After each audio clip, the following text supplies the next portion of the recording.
Hey everyone, I'm Julie Gunlock, your host for the 11th episode of the Bespoke Parenting Hour and the first episode for 2021. Happy New Year and goodbye and good riddance to 2020, I guess I should say.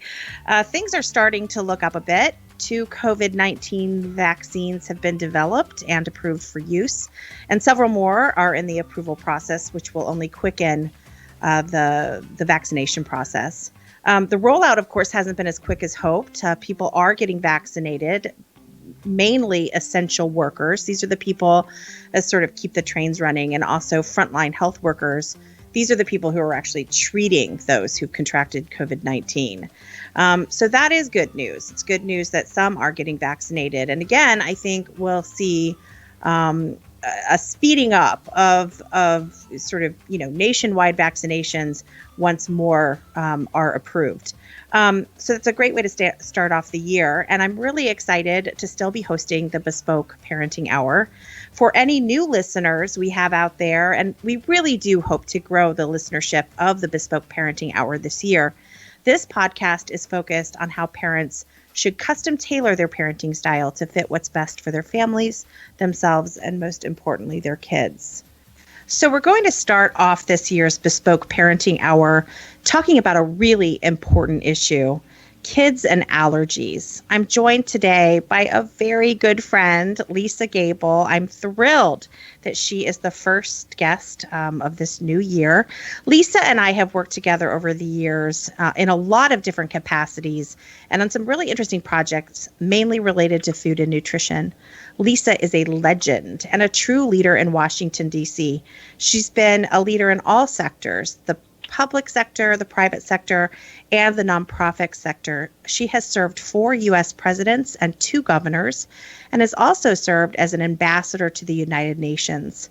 For many years, Lisa was in the corporate world as a senior vice president of global public policy at PepsiCo, and she spent 15 years in Silicon Valley. We're so glad she managed to escape. She's been on the boards of the Boys and Girls Club and the Girl Scouts, and for many years was the president of the Healthy Weight Commitment Foundation, which was this fabulous coalition of both food corporations and government health agencies that worked really hard to improve and did improve the American diet. This is where Lisa and I really got to work closely together, and it was just a great partnership, and I learned a lot about this issue from Lisa.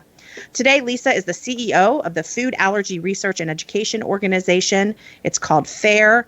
FARE is known as the world's leading non-governmental organization doing food allergy advocacy, and it is the largest private funder of food allergy research. So this is a very important organization. While doing all of this, while doing all of what I just listed, Lisa was and is busy being a mom to her beautiful and very accomplished daughter, who I think the world of. And she has also mentored countless young women in Washington. I am way too old to be considered sort of, a young woman that she mentored, but I do consider Lisa one of my personal mentors. So I'm so thrilled that she's here today. Welcome, Lisa. Well, thanks, Julie. You are way too kind. But I really appreciate being one of your first guests for 2021. Yes, well, it is Lex, look, I feel like we could start off talking about 2020, and I sort of would love to get the updates on what's going on. But I think we can all agree, with 2 vaccines in the marketplace right now and more coming down the pike, 2021, at least at this point, looks like it's going to be a lot better. So hooray for that. Yeah, we're excited too. In fact, I just heard that my chief operating officer gets his shot on January 26th. My mother got hers on Wednesday, so things seem to be moving. That's great. That's great. Well, to pivot to another really important health issue, one of the reasons I wanted to have you on here is I know that this is an important issue. I have friends who deal with this. I know children who deal with this.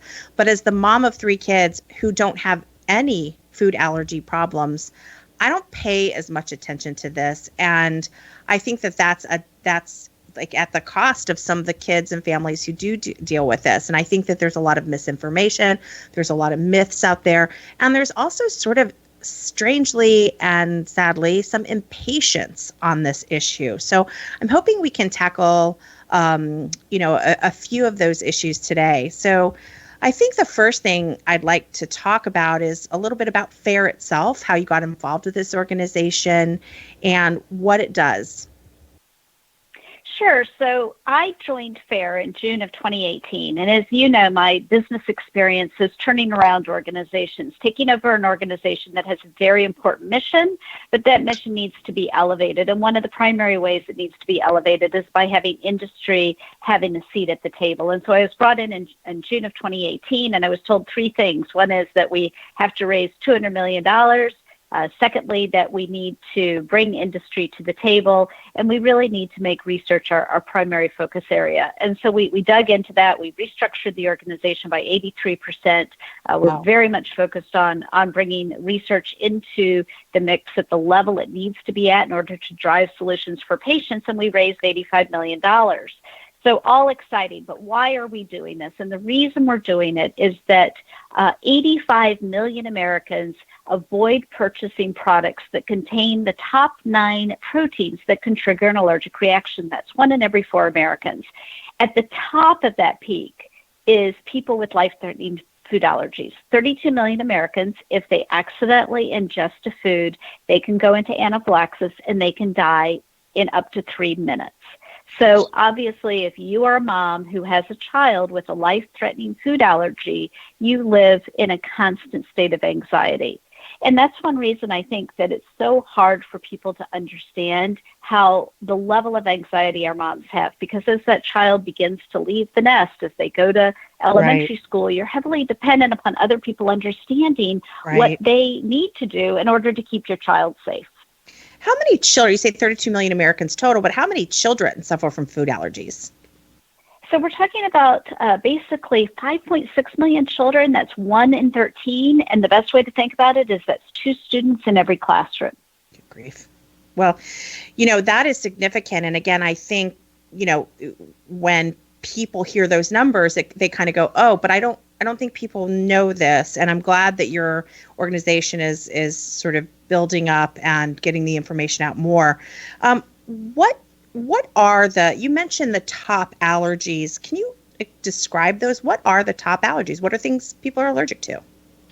Sure. So we track 170 food allergies, but the top 9 are those allergens. Well, the top 8 are those allergens which the FDA requires food manufacturers to label for as part of the food safety protocols. We've been advocating for the 9th one, which is sesame. So let me tell you what they are: peanut, milk, shellfish, tree nut, egg, finfish, that's fish with little fins, wheat, soy, and sesame.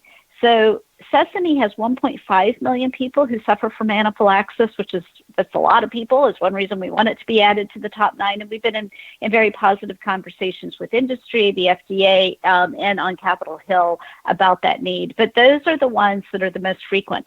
The one that's most frequent is peanut. That's why you always hear about peanuts. 25%, 8 million people of the 32 million people we just talked about. But most people with one allergy actually have another allergy. So it is very common for someone to have a peanut allergy, and then they're allergic to other things too. You just, you list off these things. Like I was trying to type as you were listing them off, and, peanut, milk, wheat, those were some of the things I got down, obviously sesame, but all of those things, you've worked with food corporations. I've worked on the issue of food manufacturing, and goodness, milk, milk powders and nut powders and, oh my gosh, wheat, these are in so many things, which really makes you thankful for food labeling. But, there are things that don't get labeled. And how do parents deal with that? The fear of, again, it's very, very small amounts that might not be labeled. Or, for instance, if you go to a bakery and, they have homemade things and you're relying on the label that's sort of handwritten. I mean, how do parents deal with that kind of issue? Again, these ingredients seem to be in everything these days. They are very anxious parents. They're very anxious parents. And that's why I know that people sit there and wonder. It's like, well, why do you have this anxiety? And it's because, as you say, the one thing to know about food allergens is their proteins. And so you're talking about basic proteins. You're also talking about foods that are that are basics, right? If you are somebody who has a financial constraints, maybe you're in an underserved community or your husband or wife just lost their job, we're talking about having to forego really basic cost-effective proteins like peanut butter and fin fish. That's tuna fish and egg and dairy. So they do live in a great deal of fear. On the horizon, one of the issues that we're in conversation with right now, and we've been very pleased. In fact, I was able to brief 40 CEOs this week, and we've briefed hundreds of consumer goods companies, is cleaning up what we call precautionary allergen labeling. That's making sure that all labels that have, that tell you that these things are in your food are the same. Now, I mention that because more people are shopping online, and also we have these things called QR codes. And QR codes, you may have seen, it's that weird dotty looking thing on a package that you can scan with your telephone. Yeah. And when you do, Smart Label tells you what's in the food. Right. And so as we see more and more people going into digital, we are asking companies to think about, listing beyond the top 9. The Europeans, they monitor 12.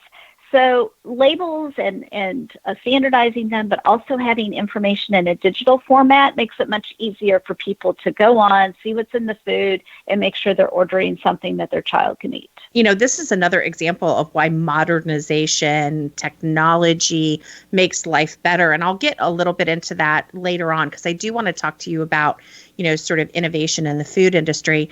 But I want to, before we go on that subject, I want to pivot a little bit back to, parents. And you mentioned when we were in the beginning, you said something that I thought was sort of very thought-provoking, which is you rely on you not only rely on a little child to take care of themselves, like if they're away from home, but you're relying on other parents. And what bothers me about this issue is that I see a lot of lack of sympathy from other parents. I see eye rolls. I see this sort of idea that everything's made up. And I think there are some reasons for that. But I have an example. Years ago, I was in a classroom. This was a preschool classroom where the children ate in the classroom at little tables. And the teacher said to it was sort of the welcome to school meeting, and all the parents were gathered around, and the teacher said, we do have a child in this class with a peanut allergy, so if you wouldn't mind avoiding peanut butter as snacks, right? And you think about the other available options in the grocery store, there's thousands of other options to send your kid with a snack.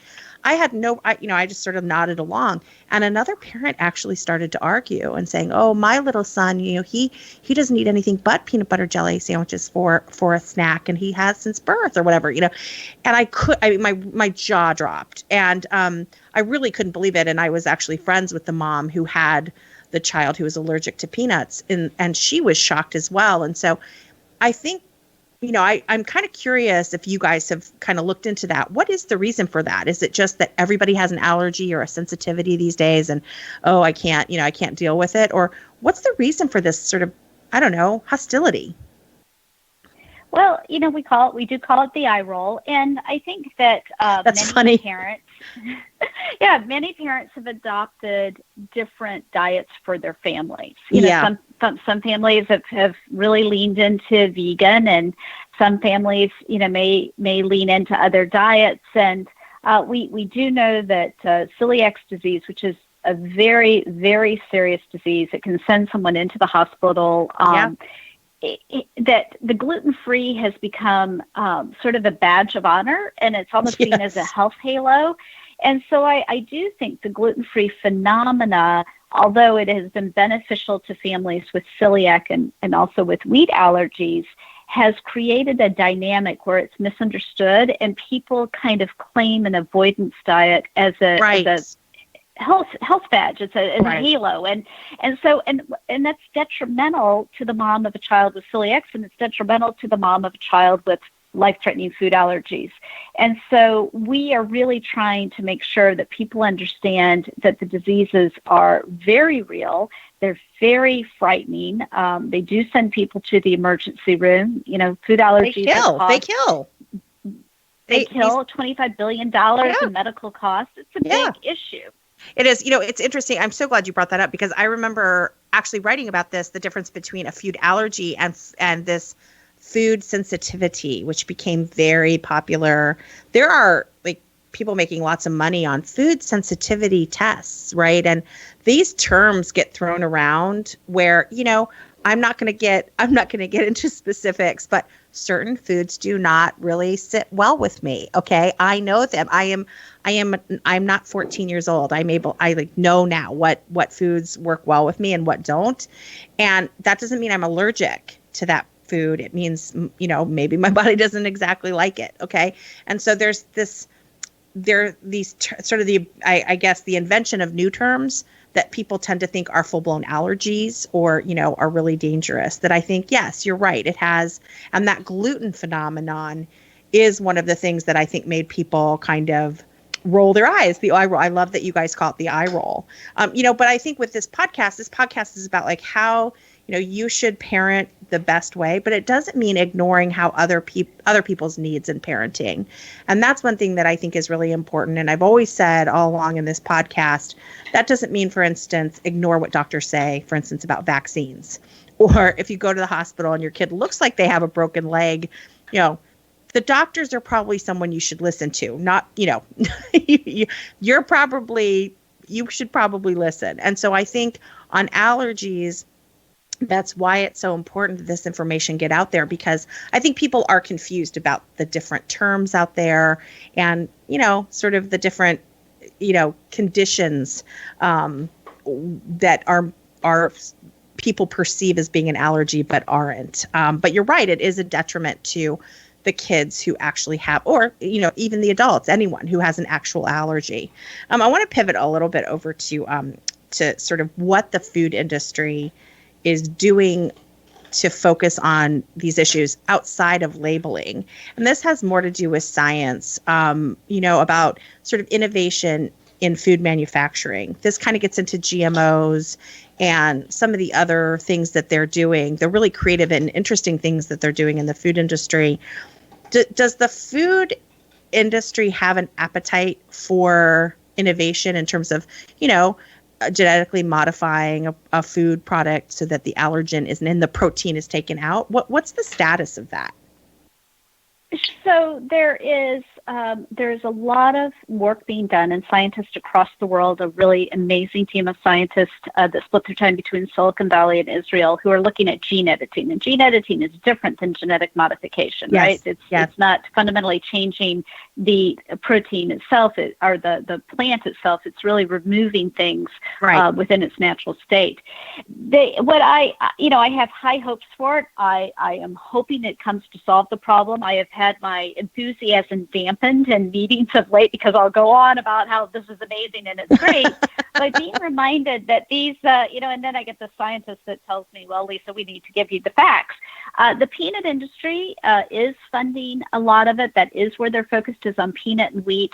But they are very complex proteins, and I am not the scientist in the room, so I am not even going to try and explain what that means. No, but what it does mean is that they're not sure that that they're there yet, and they're also not sure how the removal of the protein will affect the product itself. And so again, peanut's the easiest thing for us all to talk about is if if they're able to remove the protein or the proteins that are causing the problem, then will you get the same consistency? Will it taste the same? Will it enable you to make peanut butter? Will it give you that texture that you need, which is so pertinent to that particular product?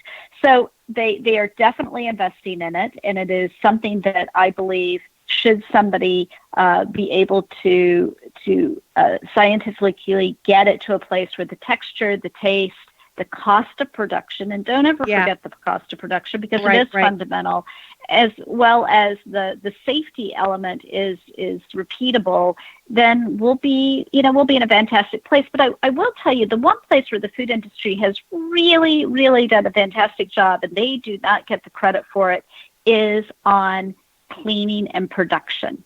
And we all got a taste of cleaning when we got to see the New York City metro being cleaned in like 15 seconds during the beginning of COVID.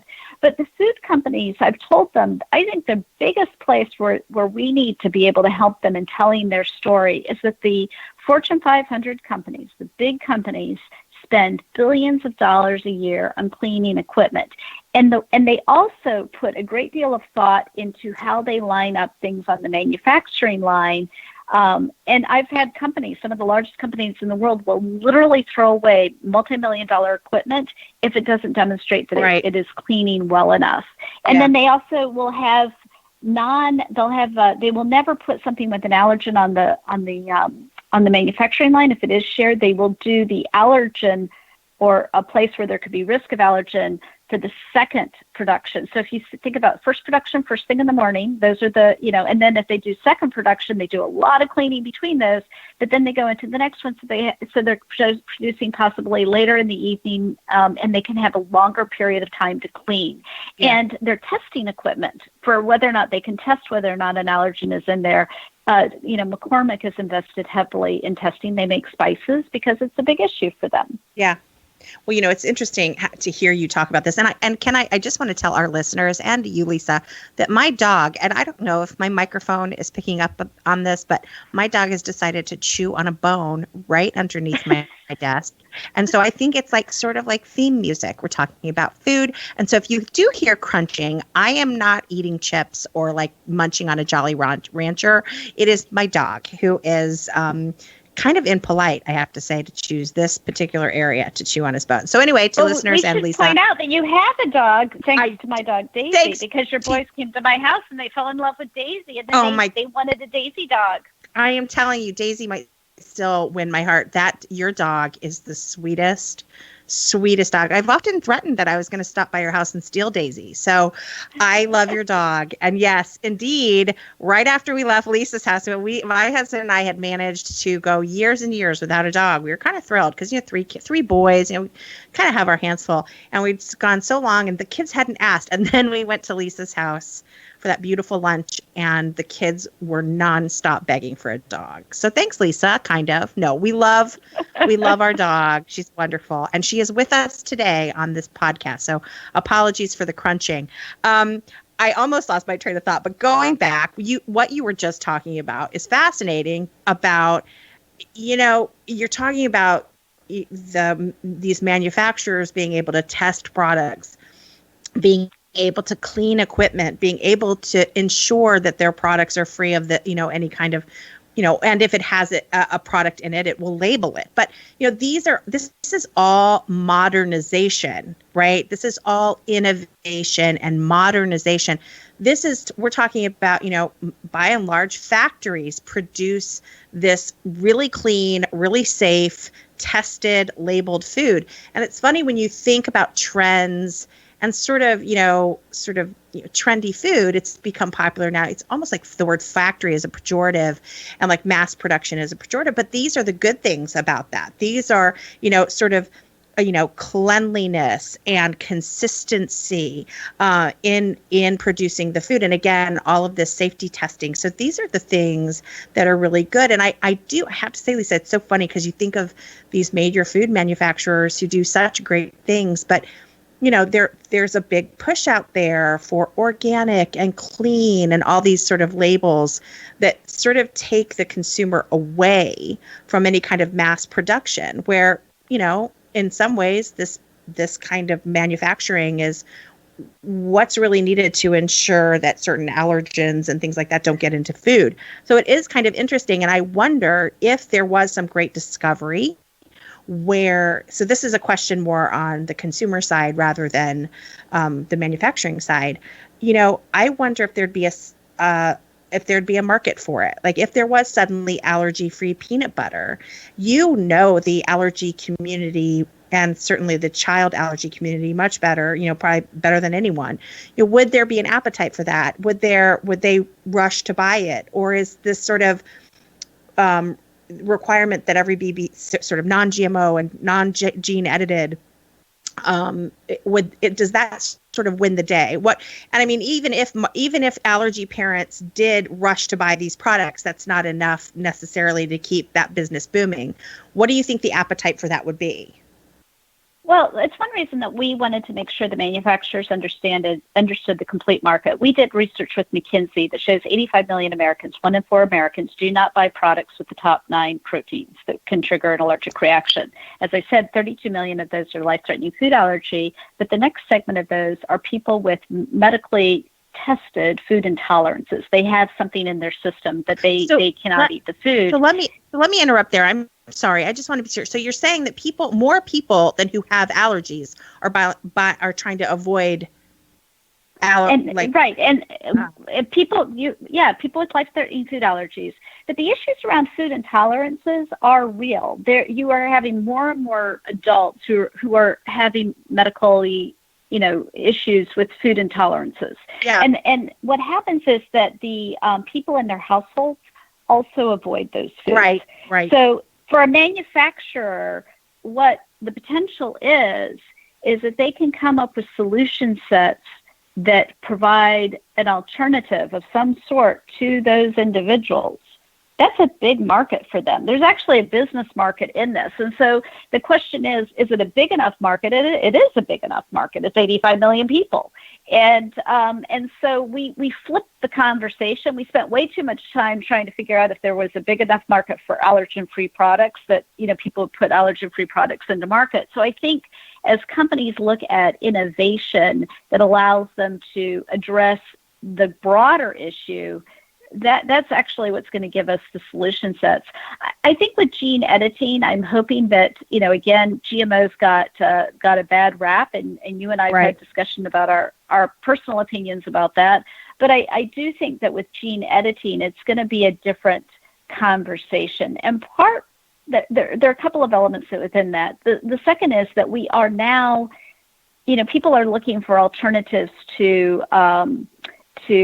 farming and in the mainstay agricultural space. You see more vertical farming, more urban farming. Right. You see people that are creating alternatives to fish farms. And so I think that the broader public is now becoming more aware of where science is taking us, and when that awareness and that solution set fits with their opinions about global warming, you may actually see that the next generation of people addressing these issues, that are addressing them within the broader spectrum of how far we can advance things from a technical standpoint and an innovation standpoint, I actually do have high hopes that we're actually going to see more agreement around the different solutions that get created, and that we won't get ourselves so dug into conversations that, resulted in quote unquote food fights during the last 15 years. Yeah. And I think, honestly, I think food manufacturers have sort of learned some lessons from the initial, what was it called? The Flavor Saver tomato. That was the first GMO that was ever approved to be put on the market. And subsequent products. I think they've learned some lessons from that. And again, I think when we're talking about editing a product, gene editing, as you say, a little bit different. Although I think to some of the really hardcore activists, it doesn't matter. But one thing to think about is when we change from natural flavors. When we change from chemicals to natural flavors are proteins. They are the foods that cause an allergic reaction. When we change people into a plant-based diet, you are substituting meat with a pea protein that can possibly trigger an allergic reaction for somebody with peanut allergy.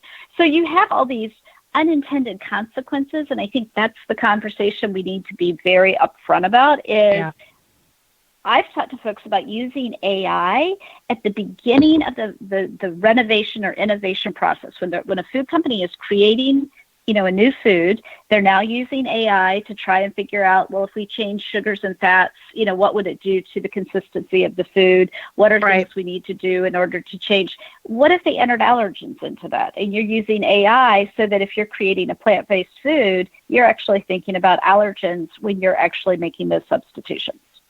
Now, you mentioned AI, and again, I don't mean to get off the subject too much, but it really is fascinating what they're doing now. Lab-grown meat. That's not the way that the food manufacturer would like it to be called, but it is, and it is fascinating what they're able to do now.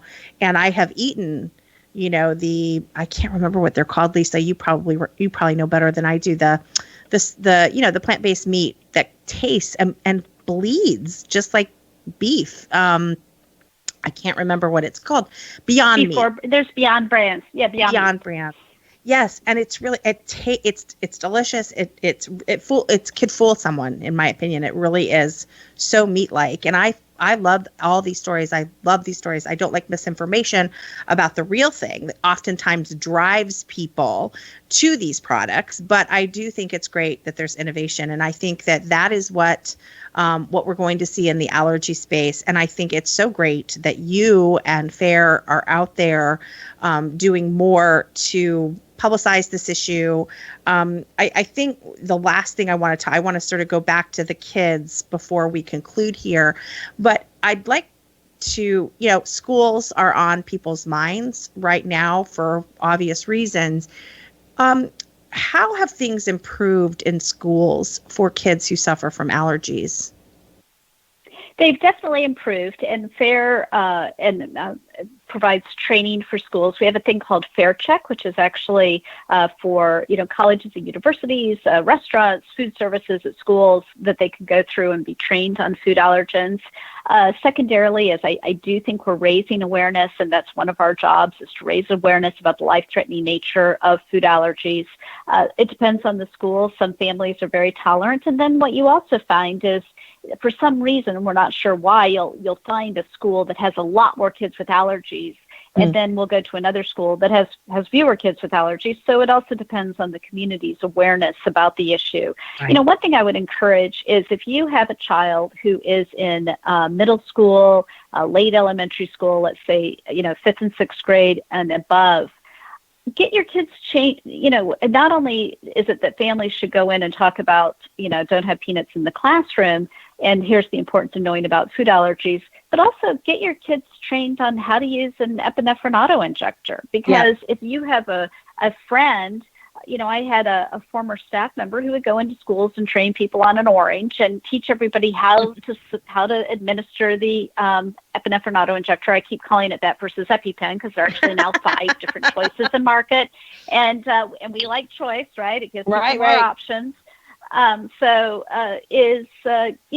how to administer it yourself. And I think by the nature of getting families to also do that is that you really realize how hard it is. I personally used to have to use one, and I had a horrible time giving myself a shot. I could not imagine, in the moment having to administer one to another child or for a teacher to. So I think that brings home the severity of it also.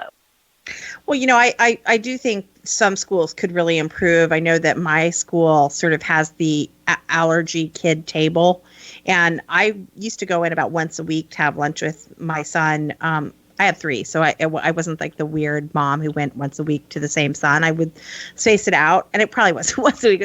Now I sound like a total weirdo. It was probably once a month, but anyway, I would go in and have lunch with them, and inevitably the allergy table would have one kid at it, and that just drove me nuts, because I felt like, come on, there's got to be better ways. And her parents even said, in some cases it could be, I don't know, some really, really severe allergy, or maybe a choice on the parents' part. But in this case, it wasn't. It was a little girl who did not have to sit by herself. And so I think that more education for educators, and not just public schools, private schools, all sorts of schools, and, community centers and that kind of stuff is really important. So I'm glad that you guys are reaching out to schools. I think the last question I have is just more about where people can learn about FAIR.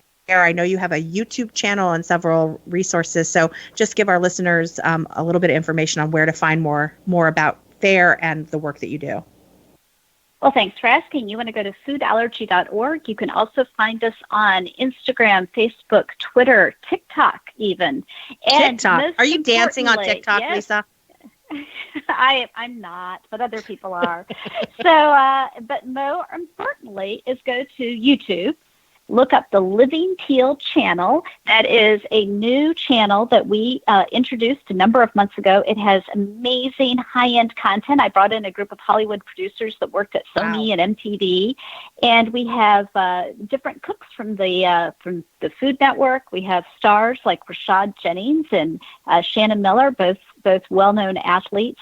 And we have an Emmy-winning award winner who is Heather Booker, that people just love. In fact, Julie, Heather Booker reminds all of us of you. Oh, no. And she does. And then you guys would be a match made in heaven. You're so similar in personality and the way you approach things.